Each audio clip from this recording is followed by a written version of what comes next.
Episode 23, ternyata keluarga Dendra pemilik rumah sakit Cahaya. Mentari menyapa Reza yang sedang terbaring di ruangan rawat inap. Perlahan namun pasti, Reza membuka kedua matanya. Untuk beberapa saat, dia terlihat bingung. Namun segera dia meyakinkan diri bahwa saat ini dia sedang ada di rumah sakit. Dia menoleh ke kanan, didapatinya Suster Ratna sedang duduk di kursi yang ada di dekatnya. Suster Ratna pun segera menyadari bahwa Reza sudah bangun. "Nyah, Tuan Muda sudah bangun," kata Suster Ratna.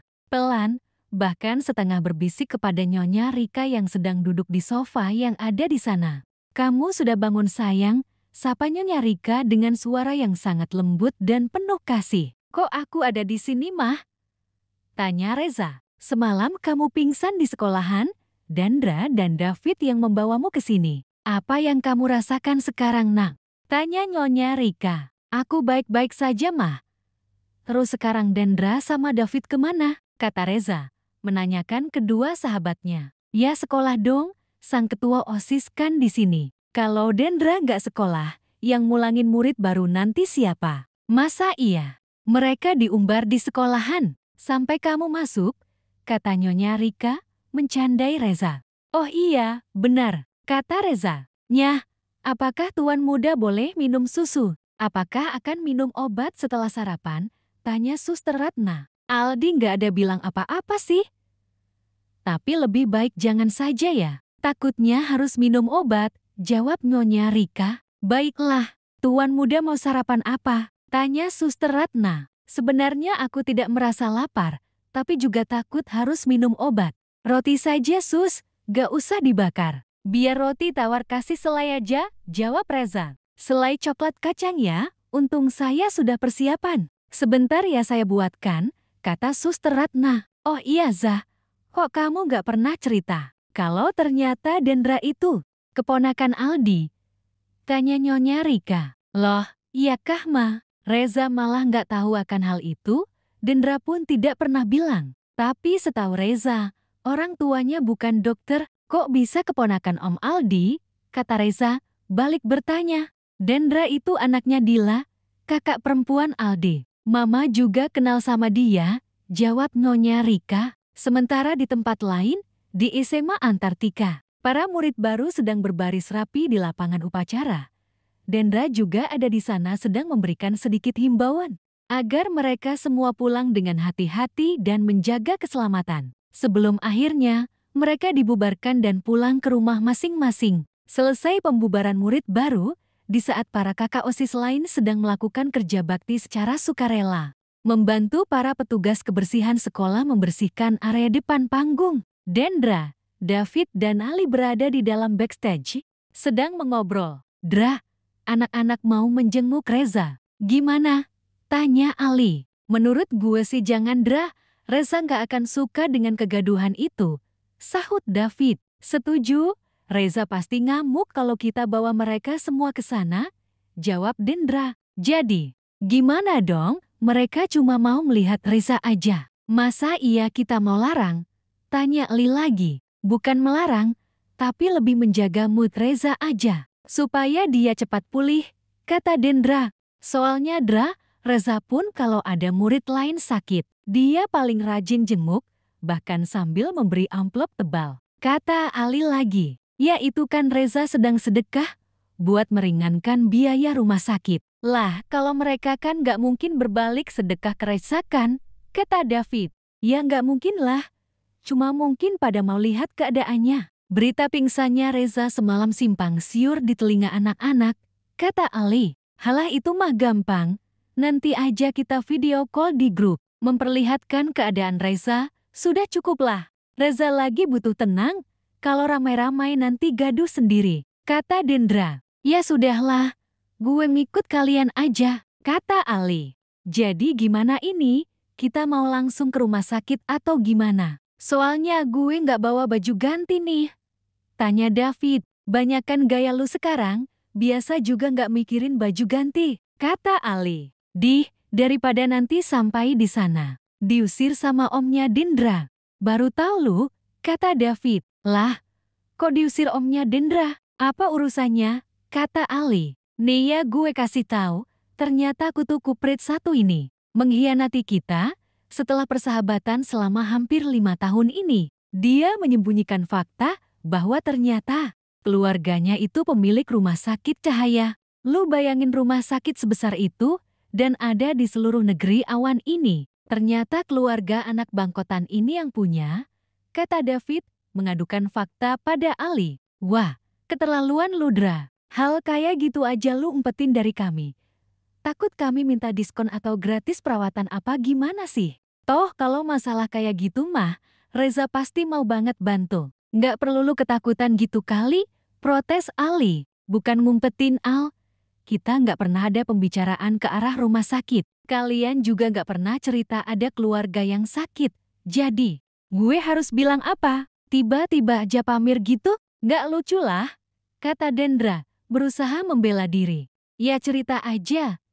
Kita semua aja pada cerita-cerita. Apa pekerjaan orang tua kita? Kampung halaman kita. Semua kan diceritakan, kata David, menimpali. Lah, memangnya gue nggak? Gue jujur loh, orang tua gue bisnis properti. Kampung halaman gue di Kota Bukit, jawab Dendra. Lah, properti sama rumah sakit itu beda Dra. Ya elah, kata Ali. Loh, rumah sakit itu mah milik keluarga besar. Bukan sepenuhnya milik orang tua gue, jawab Dendra. Lah kalau punya rumah sakit sebesar itu, kenapa nggak ngelola salah satu aja? Kenapa mesti capek-capek? Sahut Ali, merasa aneh. Ya nggak tahu, mamaku lebih suka bisnis sendiri. Sedangkan rumah sakit sepenuhnya dia serahkan sama adiknya. Kata Dendra, adik kandung apa sepupu sih? Tanya Ali. Kandung lah. Kakek gue cuma punya 2 anak doang. Dan Cahaya itu nama mama gue kan? Kalian juga tahu itu? Jadi apa yang gue umpetin sih? Kata Dendra. Iya. Cahaya Ardila. Kata Ali. Ya bener mamanya Dendra lah Al. Gak usah repot ngurusi rumah sakit. Gak usah rebutan tahta segala macem. Tapi hasil pasti. Otomatis masuk rekening tiap bulan? Jawab David. Walah bener juga. Rumah sakit terbesar di seluruh negeri awan ada, gue bayangin dulu angka terkecilnya aja. Haduh, kata Ali, pusing sendiri. Di halaman taman tunggu, Rizkia, Wina dan Raffi sedang duduk bersama. Mereka sepertinya sedang asyik membicarakan sesuatu sehingga Rizkia tertawa terbahak-bahak. Terus Win, kalau tiba-tiba nih, tangan lu sakit, gak bisa melambai ke atas, dan HP lu habis baterai, sopir lu kan pergi tuh. Lu nggak bisa nelpon dia, dan dia nggak balik-balik dong. Terus lu pulangnya gimana? Besok dong pulangnya. Hahaha, kata Rizkia, sembari tertawa terbahak-bahak. Ya nggak mungkinlah sopir gue sebodoh itu. Dasar bodong lu. Pastilah dia balik. Lagi, ngecek gue kalau terlalu lama. Apalagi kalau HP gue mati. Lebih dari sejam HP mati, berarti GPS mati dong. Itu mah yang ada segerombolan bodyguard bakalan datang kemari, nyariin gue. Jelas Wina. Walah, kok ngeri, sahut Rizkia. Itulah bedanya orang kota Riz, HP gue sama HP Raffi ini nggak boleh mati terlalu lama. Kalau terlalu lama, GPS gak aktif, bisa ramai lokasinya, jelas Wina. Ayah dan ibuku, yang gue rasa sudah sangat overprotective dan diktator. Apalagi kalau gue habis kambuh, nggak seheboh itu juga sih. Paling pulang sampai rumah kena omel. Kalau nggak ada kabar atau HP nggak bisa dihubungi.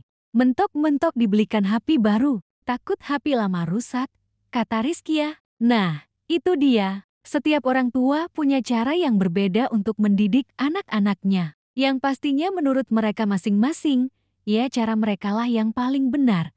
Pasti ada kekurangan di balik sebuah kelebihan, ataupun sebaliknya. Kalau gue sih maklumin orang tua lu kok, kata Wina, sembari melirik ke arah Raffi. Lah, ini bocah kenapa sih? Sedari tadi gue perhatiin kok dim aja.